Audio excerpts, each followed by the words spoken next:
Alright, we got another one of these Jayco's big trailer. There's a lot of snow here now. Looks like it snowed again in the last couple days since I've been here. Probably a foot of snow. But got everything hooked up. This is that dual slide, one on each side. The sewage things are frozen, so I don't want to break them. I'm gonna leave them out. 37 feet, 1.75 inches, and 82.97 on the pounds. So pretty big trailer. Same one I pulled on, I think it was Wednesday. Got my battery hooked up. I just noticed that the power cable's hanging pretty low, so I'm gonna grab some zip ties and tie that up, especially because I'm nosediving a little bit. I wanted to adjust the hitch. Totally forgot yesterday, and I took out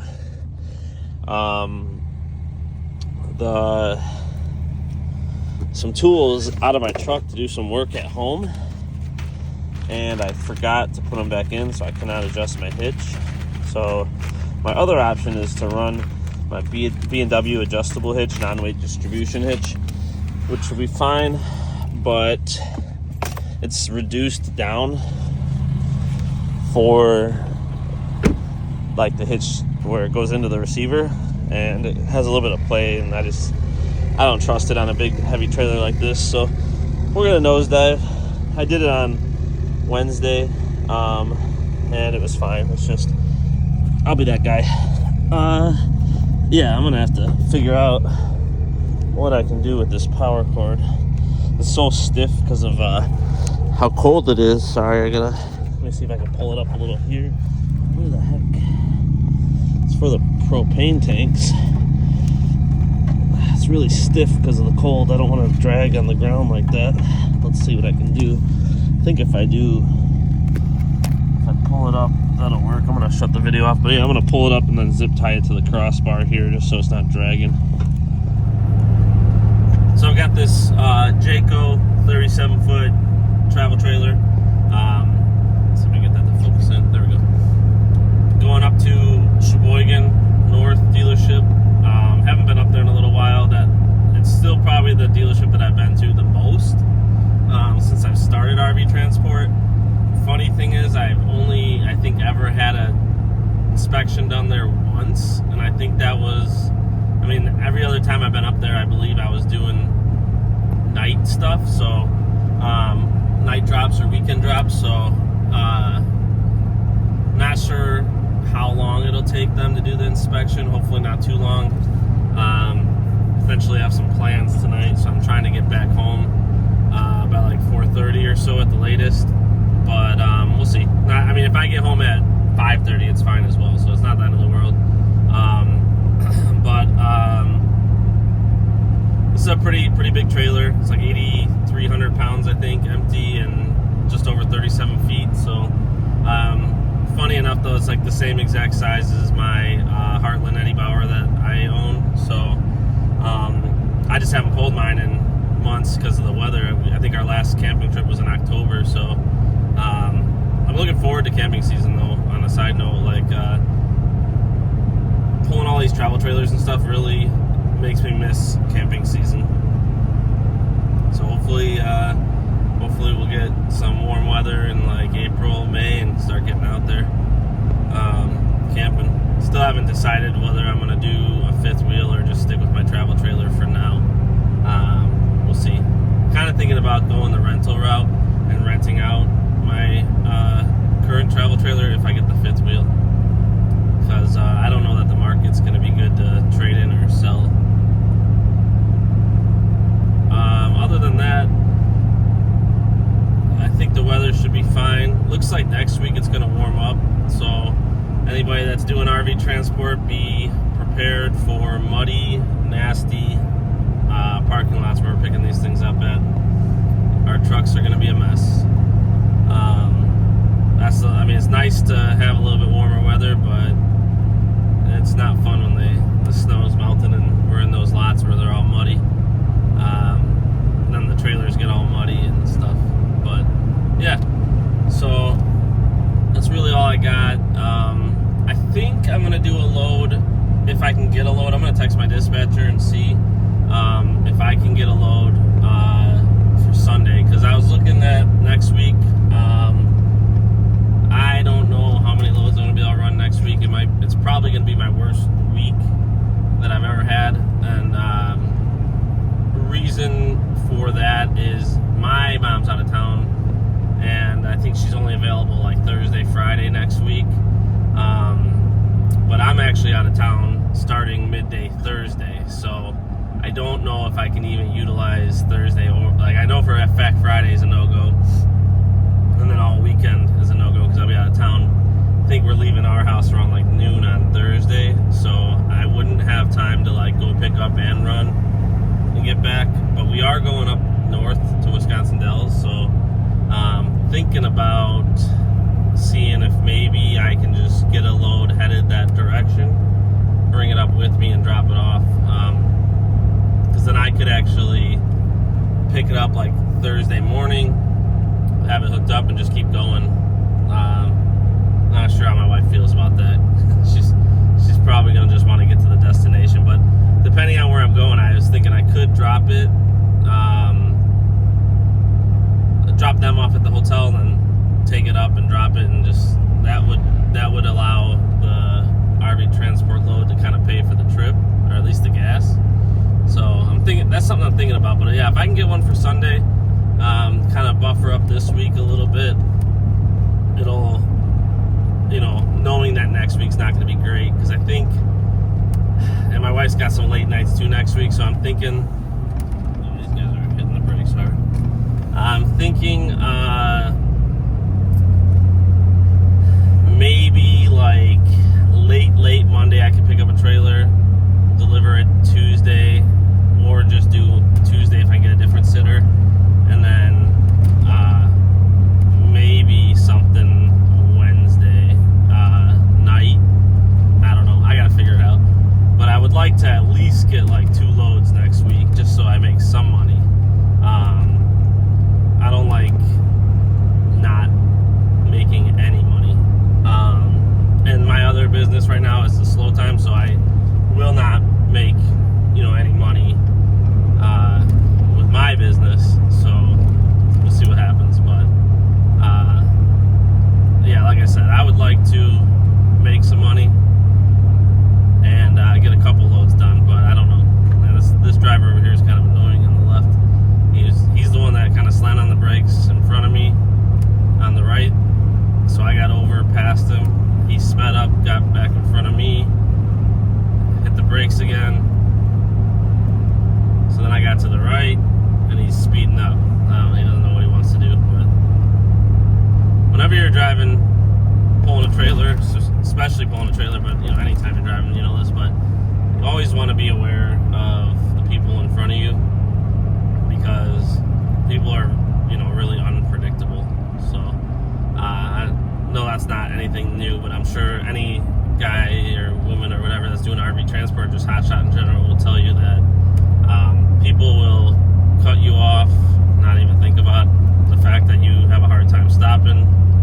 I had even, actually, I didn't have it on camera, but when I was pulling out of the Jayco lot, I had it in 4-wheel drive because of all the snow they had, and then just because last time I pulled out, I was in 2-wheel drive on Wednesday, and I was kind of spinning trying to get out of the parking lot, and then so I was like, all right, I'll put it in 4-wheel drive, that way I'm not spinning trying to get out of the parking lot.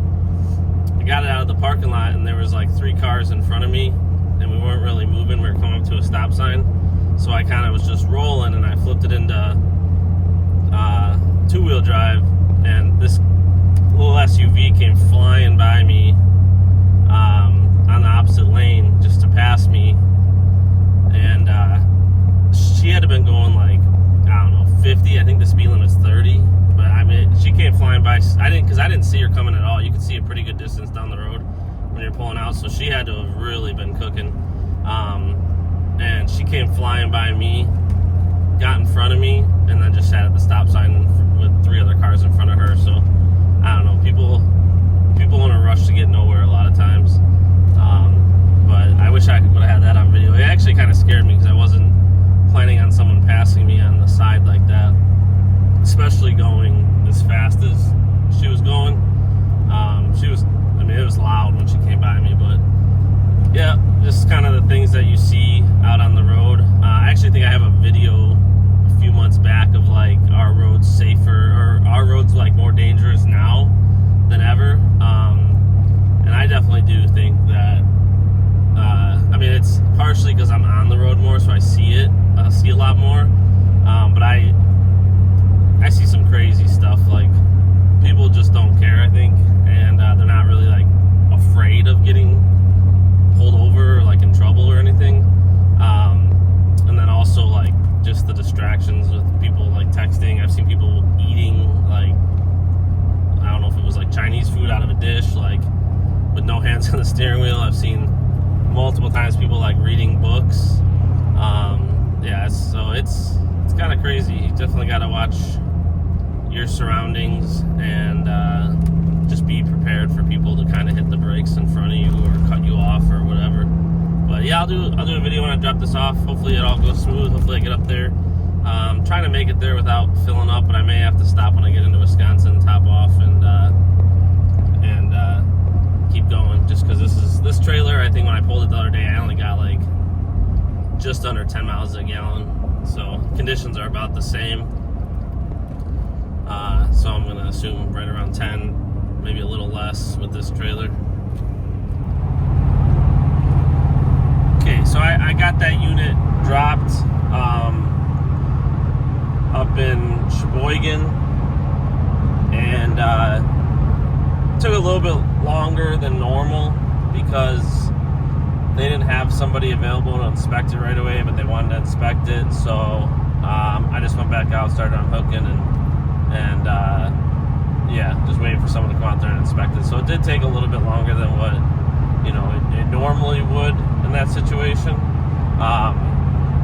but it wasn't too bad. And then I ended up stopping for fuel before I got there, and gas station was pretty busy. So, and then now on the way home, I'm through Milwaukee, headed towards like Rosemont, Chicago area. There was a lot of traffic in Milwaukee, so not getting home as early as what I intended to get home.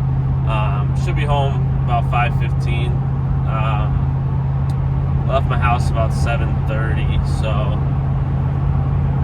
just under 10 hours probably. $570 on this run.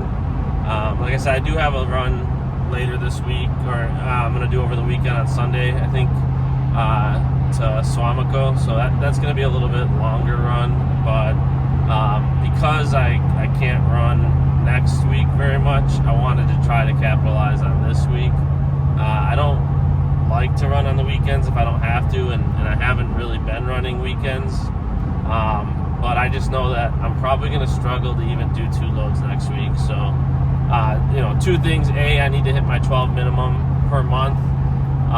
And last week I only did 3 loads. If I would have only done 3 this week, and then, 1 to 2 next week. I can't remember if I ran 3 or 4 the first week. I'd be cutting it kind of close. I don't think it actually would be an issue if I didn't run a full 12 loads, just because it doesn't seem like we're that busy.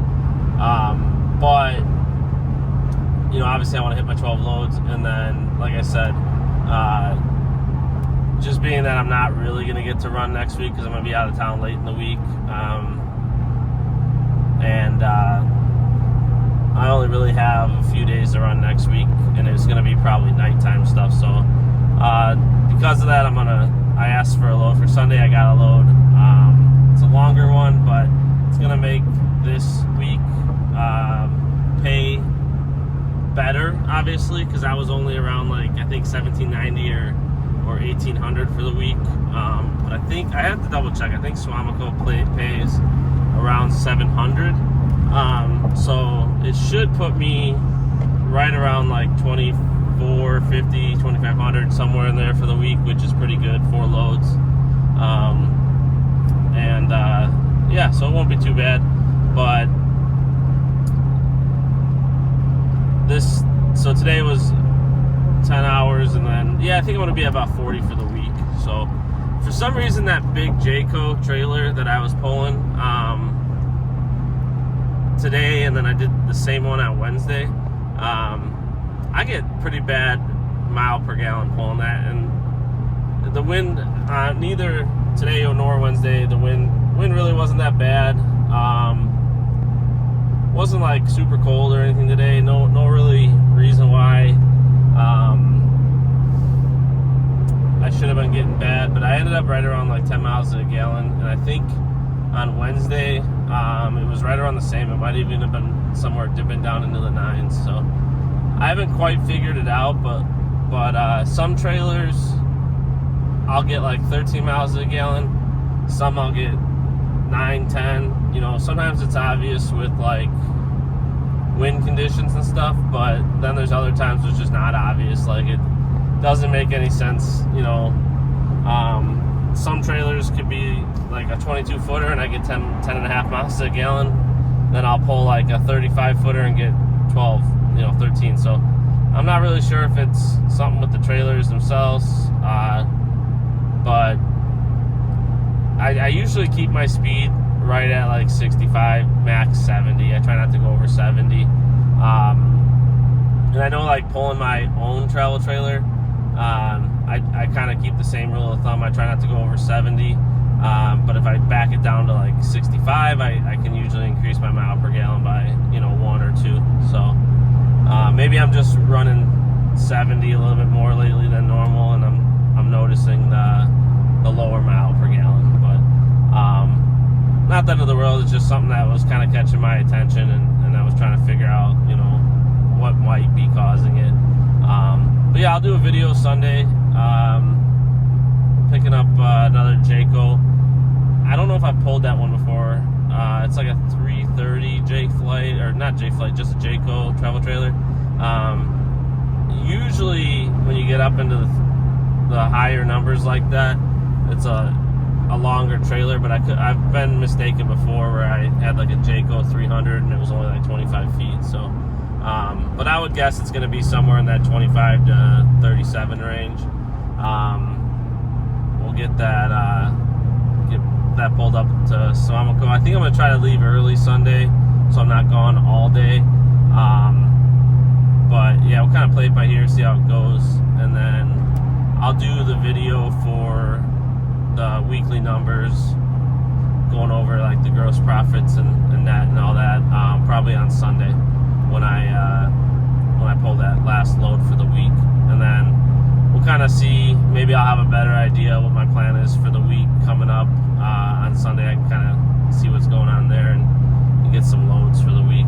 I think I'm gonna try to do like 2 loads. I do think I might try, if I can get like a load to Madison, I can pick that up Thursday and probably drop that on my way up to the Dells. It really wouldn't detour us much, so I might just do that. And then, like I said, I can, Madison pays like $560, so if I can do that, then that'll kind of pay for some of the trip, so that'd be kind of cool. At least it'll pay for the mileage, there and back. So yeah, that's it for this video. Nothing too eventful pulling that trailer, just some bad